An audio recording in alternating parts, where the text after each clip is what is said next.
Crossover Talk. Fantasmas en Skype. Entre todos los usuarios de Skype que se llaman Crossover Talk o Crossover Talk, hay uno de carácter fantasmal. No acepta videollamadas ni escribe, solo se comunica con llamadas, en inglés, y con una voz semejante a las de las psicofonías. ¿Cuál es su naturaleza? Se trata de fantasmas, que nos hablan a través de un sistema especial, colocado en un hospital abandonado de USA. Crossover Talk, que en español significa charla cruzada, es también el nombre de un supuesto usuario de Skype, detrás del cual están algunas almas en pena. Se cuenta que en Skype, si pones Crossover Talk en el buscador de usuarios, saldrán muchos con el mismo nombre, aunque supuestamente el real es el de la foto, pero seguramente ya deben existir muchos farsantes con imagen igual a la original, de modo que es difícil saber cuál es el verdadero, más aún cuando otros dicen que el usuario se llama Crossover Talk y no Crossover Talk.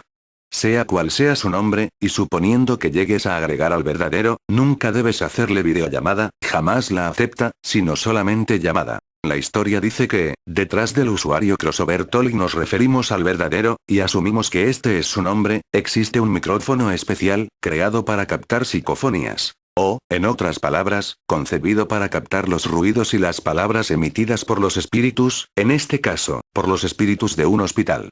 Pero la cosa es más compleja, ya que no solo hay un micrófono que capta lo que dicen ellos. También nosotros podemos hacer preguntas, pero debe ser en inglés, pues estos fantasmas son angloparlantes. En el contexto de este creepypasta, un youtuber bastante conocido, cuyo nombre de usuario es TounGameplay, ha subido un vídeo en el que muestra a Crossover Talk, quien supuestamente es un fantasma al que puedes agregar y hablarle, aunque tiene que ser con un inglés bien pronunciado.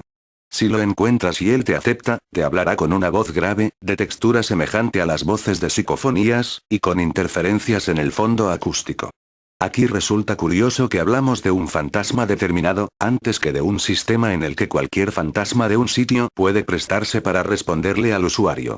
En ambos casos, y dando por sentado que no podemos comunicarnos por escrito porque los fantasmas no tienen dedos para teclear o poder suficiente para influir en la materia y presionar las teclas con su energía, cabe la siguiente pregunta. ¿Quién acepta o niega nuestras solicitudes de amistad y de llamada? Podríamos suponer que hay uno o más vivos detrás de eso, quizá operando el sistema a distancia para no perturbar a los espíritus o al espíritu. Volviendo a lo del hospital, existe la teoría algo absurda o sospechosa, dependiendo de cómo se la interprete, de que Ovilus II, que es como supuestamente se llama el dispositivo de comunicación con los fantasmas, tiene una base de datos en que están almacenadas diversas, más que suficientes para un diálogo fluido, palabras, a fin de que los espíritus puedan usarlas para comunicarse con los vivos sin ruido blanco. Pero entonces, ¿acaso teclean los espíritus u operan el sistema telepáticamente?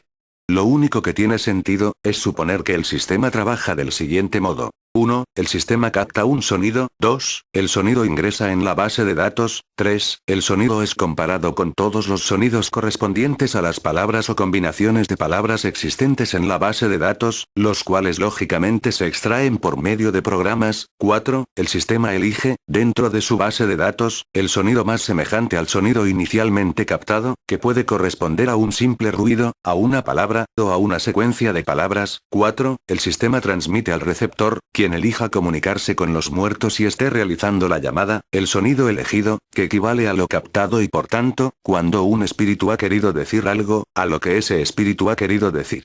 Naturalmente lo anterior debe funcionar de forma muy rápida para que uno se pueda comunicar con los fantasmas, pero en cualquier caso, ¿se atreve el lector a descubrir si este creepypasta tiene algo de verdad? Si cree estar ante presencias del más allá y piensa que éstas podrían tener cierta clarividencia, ¿por qué no pide que le respondan cuando murió tal o cual familiar o, mejor aún, qué ropa lleva puesta y cómo es el cuarto en que se encuentra? De recibir respuestas acertadas, muy probablemente querrá compartir su experiencia, aunque de poco servirá, porque será tomada como otro creepypasta más. Si te gustó la historia, compártela con tus amigos. Si quieren verificar si esta historia es cierta o no, busquen al usuario que todos conocemos como TounGameplay. Él subió un video hablando con el usuario Crossover Talk. Te mando saludos Town, eres uno de los mejores youtuberos.